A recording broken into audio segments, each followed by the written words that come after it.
This is a review of 200 birth order studies, lifestyle characteristics by Eckenstein, Aycock, Sperber, McDonald, Weisner, Waditz, and Ginsberg. And in the introduction, all these authors they basically look at all these different birth order studies, mostly by like the Alderian psychological study, how it uses birth order to focus on the personalities and how it affects it. And it also looks at Sulliway's and other current studies to determine how their article will be written. And in the methodology, basically, it's like the title, they look at 200 significant. So significant means that there's a difference between, like there's a gap or difference of the data, meaning that something that's more important than the other. So 200 significant birth order studies that have been conducted. And they will be looking at that, gathering data from that, summarizing, and putting it into like groups of whatever the middleborns, firstborns, lastborns. And then the results come out to be that I'm going to give you results for the middleborn. They did it obviously on firstborns, only borns, like that. But the results of the firstborns are that 7 feel like they're not belonging, which coincides with the feelings of neglected. Like they feel neglected, they feel sandwiched, they feel like they're not unique.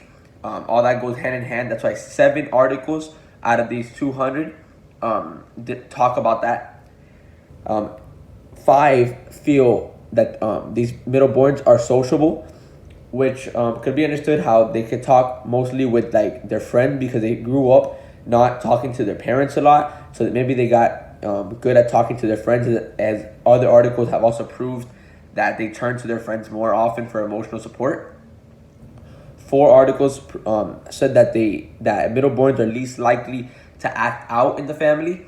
While this is very controversial because there's articles that are named literally born to rebel because they feel like they are sandwiched in and not unique. So they want to rebel and they want to make themselves known in the family.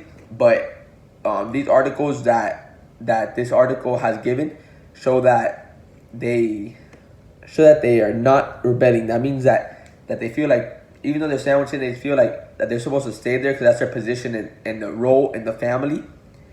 2 are more faithful in monogamial relationships, something like that. That means like a relationship with a married person, only one married person. And that's like, I saw it in the irrational beliefs article that I talked about before. The irrational beliefs article discusses how like they feel like they're gonna get left, so them leaving their partner is not even an option. So that's why possibly 2 of them feel more faithful in relationships. And the last one is that 2 articles talk about success in team sports in middleborns. While this seems like so minuscule, team sports, who cares about these sports and these middleborn children? It's also significant because it shows how they can work as a team together. And mostly, if you're in a team sport, it's the kids around your age. So it shows how these middleborns have a good friendship, and how they have social interactions with their friends, which is like what my anchor will be discussing, social interactions with friendship, even though I'll be looking at the romantic part of it. But that's one of the topics, how they interact good with these partners that they have.